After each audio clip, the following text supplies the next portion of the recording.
कई साल पहले खांडवा नाम के एक गांव में राज तिलक रहा करता था। राज तिलक की पत्नी हमेशा किसी न किसी के वश में रहती थी। लोगों का कहना था कि रीना को कोई आत्मा कैद करना चाहती थी।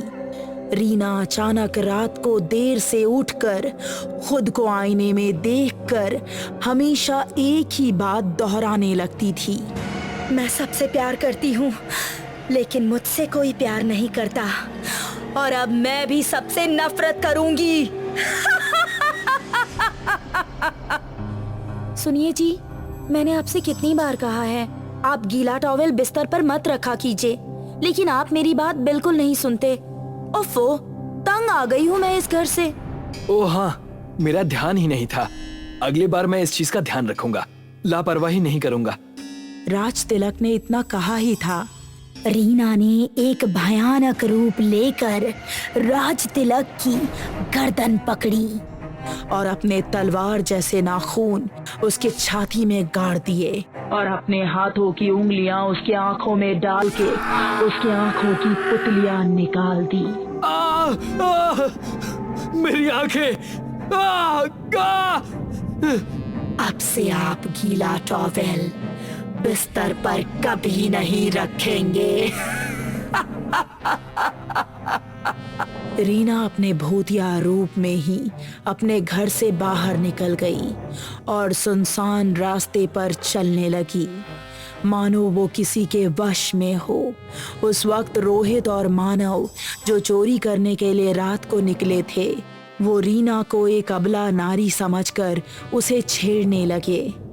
अबे वो देख, इतनी रात को एक पटाखा घूम रही है, लगता है हमारे जैसी ही है। तुम अपने अंदर के जानवर को सुलाओ, पहले ये देखो कि उसने गहने कितने पहने हैं। लगता है ये रास्ता भटक रही है। इससे अगर हमने लूट लिया तो हमारे दारू का इंतजाम जल्दी ही हो जाएगा। तो देर किस बात की भाई, हम ऐसा ही करेंगे। रोहित और मानव दोनों ही रीना के आगे खड़े हो जाते हैं, लेकिन रीना, जो उस वक्त एक काल के रूप में थी, जिसका चेहरा बहुत ही डरावना था, आंखें इतनी काली थी कि अंधेरा भी उसके आगे शर्मा जाए, उसे देखकर दोनों बेहद डर गए। भाई ये भूत है, भागो यहाँ से, भागो यहाँ से, वरना हमारी जान नहीं बचेगी। मुझे तो डर लग रहा है, मुझे तो डर लग रहा है। लेकिन रोहित और मानव ने बहुत देर कर दी थी। रीना ने उन्हें भी उसी हाल में पहुंचा दिया और उनकी हालत भी रीना के पति की तरह हुई। और उसके बाद उन दोनों की चीखें पूरे मोहल्ले में गूंजने लगी। और उसी वक्त पास के चर्च के फादर ने रीना की बेहद डरावनी आवाज सुनी। ओह लॉर्ड, ये मैंने क्या देख लिया? ये कहीं गांव की वेश्या तो नहीं? मुझे ये बात बड़े फादर को बतानी होगी, यानी पोप को बतानी होगी। और पोप को जाकर सारी बातें बताने लगे। उन्होंने जैसे ही पोप को ये सारी बातें बताई, पोप फादर के साथ उस राज्य के सबसे बड़े लड़कीबाज, जो कि उस गांव के सरपंच भी थे, उनके पास चले गए। वो वापस आ गई है। मैंने तुमसे कहा था उसकी बॉडी को दफना दो। तुम सब ने उसके शरीर के साथ खिलवाड़ किया। अब वो किसी को नहीं छोड़ेगी। कौन किसी को नहीं छोड़ेगी? किस बात से तुम परेशान हो? शांति से लिटिल लिटिल लेकर लार्ज हो जाओ, यानी सो जाओ। खामखा मुसीबत मोल ना लो। सरपंच और पोप बातें कर ही रहे थे कि उनका दरवाजा किसी ने खटखटाया। पोप डर गए।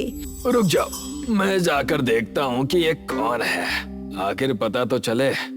सरपंच ने अपने जीवन की सबसे बड़ी गलती कर दी। उन्होंने दरवाजा खोल दिया। एक बेहद खूबसूरत लड़की उनका बाहर इंतजार कर रही थी। जनाब, मेरा चेहरा ही देखेंगे कि मुझे अंदर भी बुलाएंगे? मेरा मतलब है, देर रात को आप कहाँ भटक रही हैं? आप जैसी खूबसूरत कन्या को इस समय बाहर घूमना शोभा नहीं देता। अरे इसीलिए तो मैं आपके पास आ गई हूँ।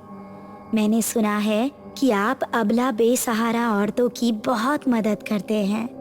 मैं आज रात आपके पास ठहरना चाहती हूँ। चर्च के फादर और पोप दोनों ही वहाँ होते हैं। सरपंच जी, आपको नहीं लगता यहाँ कुछ गड़बड़ है? तुम दोनों इसी वक्त मेरे घर से चले जाओ, मैं उस वेश्या से निपट लूंगा। सरपंच रीना को उसके कमरे में लेकर चले गए और वहाँ उससे कहने लगे, तुम्हें मैंने इस शहर में कभी भी नहीं देखा, कहाँ से हैं आप? अभी तो मैं आपके दिल में हूँ, वैसे मैं शहर में रहती हूँ। सरपंच रीना के करीब आ चुके थे और जैसे ही सरपंच ने रीना का हाथ छुआ, रीना भयानक वैश्या के अवतार में आ गई।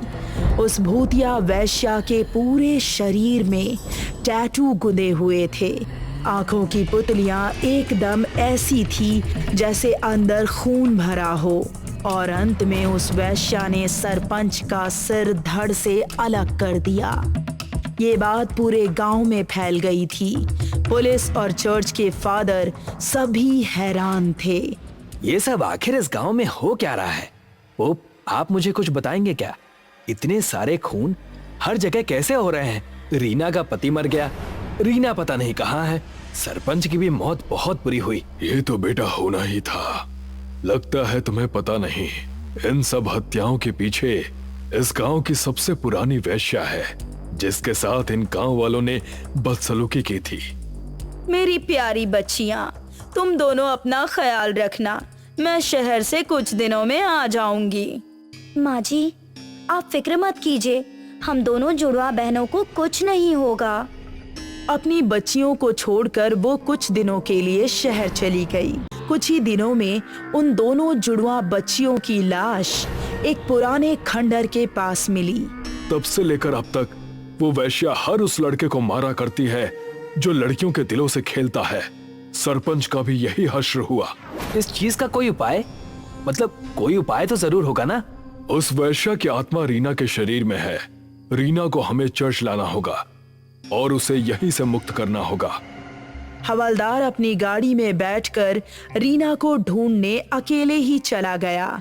कई घंटे छानबीन करने के बाद उसे पता चला कि रीना एक बगीचे में बैठी है। हाय रीना, मैंने तुम्हारे बारे में बहुत कुछ सुना है। तुम इतनी खूबसूरत हो, मैं तुमसे बहुत प्यार करता हूँ। हवलदार ने एक चाल चली ताकि रीना यानी वैश्या को लगे कि हवलदार के करतूत सरपंच जैसे ही हैं। क्या सच? चलो मुझे घूमने ले चलो।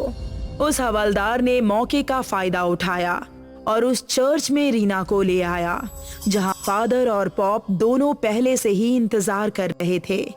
ये तुम मुझे कहाँ लेकर आए हो? हम सबको पता है कि तुम रीना नहीं हो, तुम कोई और हो। तुम एक वैश्या हो जो लोगों का खून कर रही हो।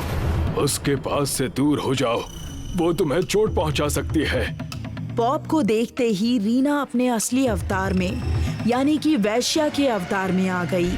भयानक आंखें और खूंखार पंजा, और पॉप की तरफ बढ़कर उस वैश्या ने अपने नुकीले पंजे पॉप के पेट में घुसेड़ दिए और उसकी आंखों को उसके चेहरे से निकाल फेंका।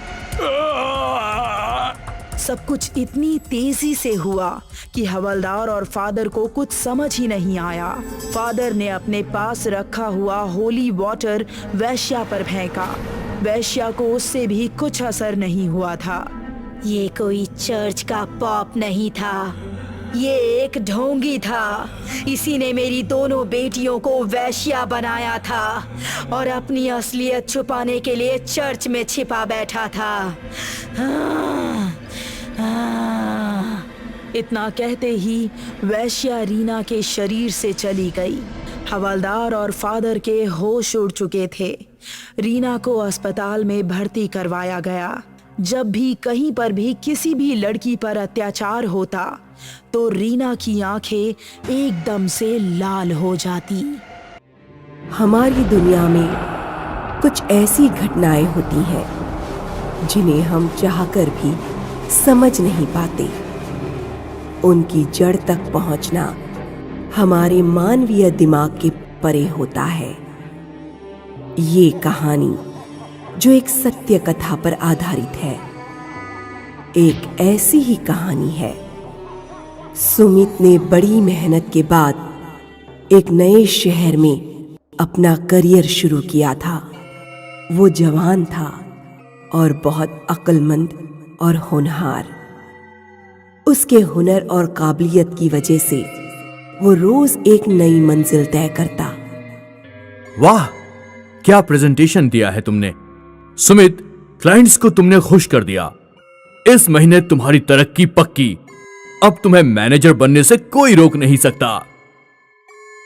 सर, आपने जो मुझ पर भरोसा किया है उसके लिए शुक्रिया।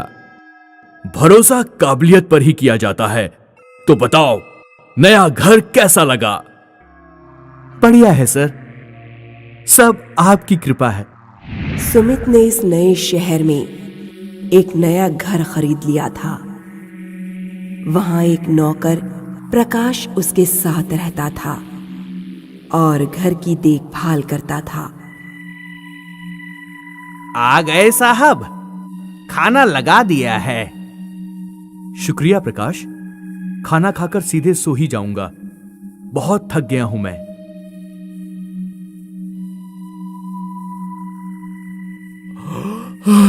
बहुत काम पड़ा है। खैर, कल देखता हूं।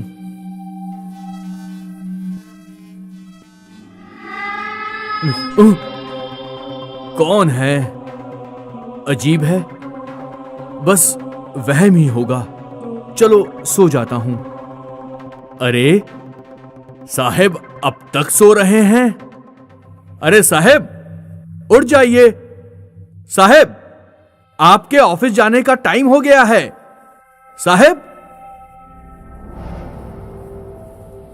इतनी देर तक सोया मैं। काफी देर हो गई। खैर प्रकाश, कल रात आप मेरे कमरे में आए थे क्या? मैं नहीं तो साहेब। फिर पता नहीं मुझे ऐसा क्यों लगा कि साहेब, आप बहुत थक गए हैं।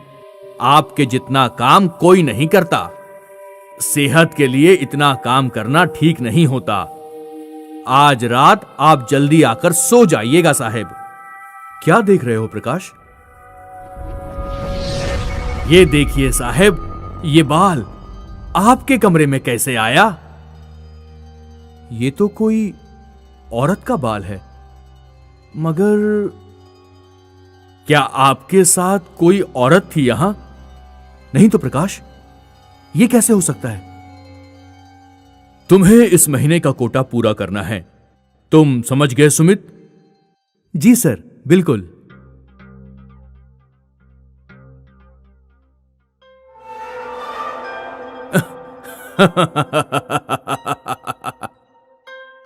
क्या बात है सर? सुमित, तुमने आखिर एक गर्लफ्रेंड बना ही ली, हां? नहीं सर, क्या बात कर रहे हैं आप? तो ये क्या है?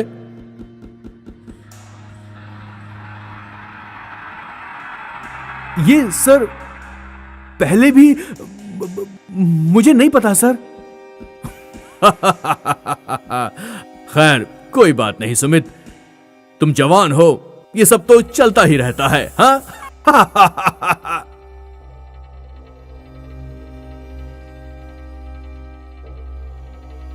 पर ये सब कैसे हो रहा है?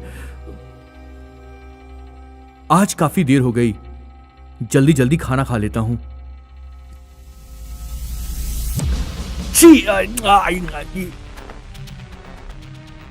ये क्या है? साहेब, साहेब क्या हुआ? हे भगवान, साहेब ये क्या हुआ?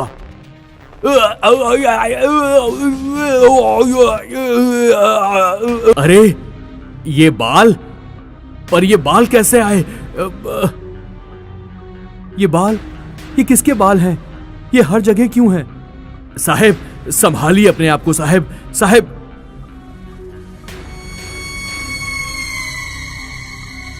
एक बात कहूं साहेब, आप नाराज तो नहीं होंगे ना? कहो। साहेब, मुझे लगता है इस नए घर में किसी प्रेत का साया है। हमें कुछ करवाना होगा। ये खतरनाक हो सकता है साहेब। ये सब तुम क्या बोल रहे हो प्रकाश? तुम ही घर ठीक से साफ नहीं करते होगे। क्या तुम मेरी गैर हाजिरी में किसी औरत को यहां बुलाते हो? हम नहीं साहब, ये आप क्या कह रहे हैं साहब? नहीं साहब। चलो जाओ प्रकाश, इस वक्त मुझे अकेला छोड़ दो प्लीज, जाओ।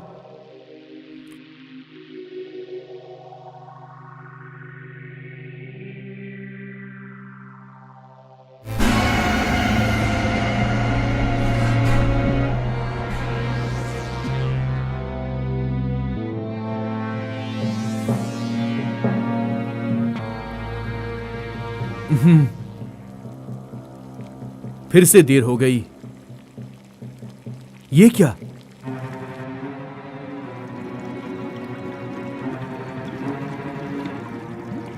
ये पानी कैसे?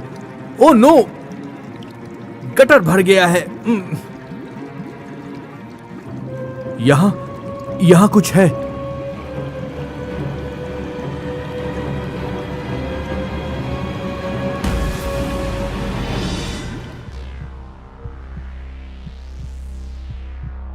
ये सब क्या हो रहा है मेरे साथ? वो बाल, वो औरत। फिक्र मत करो साहेब, मैं यही हूं। मैंने आपको बचा लिया। डॉक्टर अभी आपकी पट्टी करके चले गए हैं। पर वो क्या? साहेब, आप कुछ भी मत कहिए। मैं आपके लिए सूप लाता हूं साहेब।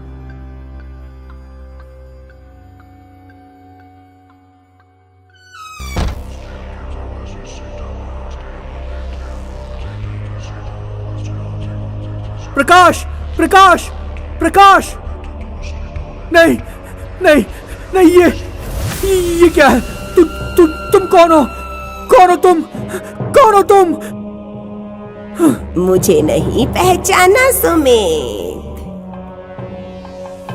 इतनी आसानी से मुझे कैसे भूल सकते हो सुमित? नहीं, ये नहीं हो सकता, ये नहीं हो सकता। तुम तो नहीं, मुझे जब तक मुक्ति नहीं मिलती मैं कैसे जा सकती हूँ सुमित? मैं तुम्हारे साथ ही रहूंगी। तुम जहाँ जाओगे मैं साथ चलूंगी। नहीं, नहीं, नहीं, नहीं। बहुत ही अजीब केस है अग्रवाल। और हैरत की बात तो यह है कि सुमित ने खुद ही आकर सब कबूल कर लिया है। मैं अभी तक नहीं समझा, जरा बताइए प्लीज। देखिए मिस्टर अग्रवाल, सुमित आपके ऑफिस का सबसे होनहार एम्प्लॉय जरूर होगा, पर वो एक खूनी है। ऐसा वैसा खूनी नहीं, अपनी सगी मां का खूनी। क्या? 3 साल पहले जब वो अपनी बीमार मां के साथ गांव में रहता था, उसे लगने लगा कि मां की बीमारी उसे वहां बांध कर रख रही है। एक रात उसने एक प्लान बनाया। वो अपनी मां को गांव के एक दलदल में ले गया और वहां उसने अपनी मां को दलदल में ढकेल दिया। क्या कह रहे हैं आप? सच में? मां किसी तरह बाहर आने लगी, लेकिन उसने अपनी मां को बालों से पकड़कर फिर से धकेला। इस बार वो बाहर नहीं आ सकी। बस मां के कुछ बाल जो उसके हाथ में थे वो चिपक गए। उसके अलावा उस औरत का कुछ भी नहीं बचा। मैं यकीन ही नहीं कर सकता। करना पड़ेगा। सुमित ने ही हमें यह सब कुछ बताया है। और उस दलदल में हमें उस बेचारी औरत की हड्डियां भी मिल गई हैं।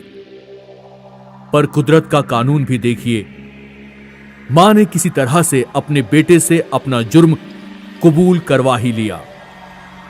और इस तरह एक औरत ने मरने के 3 साल बाद भी अपने कातिल को सजा दिलवा ही दी, चाहे वो उसी का बेटा ही क्यों ना हो।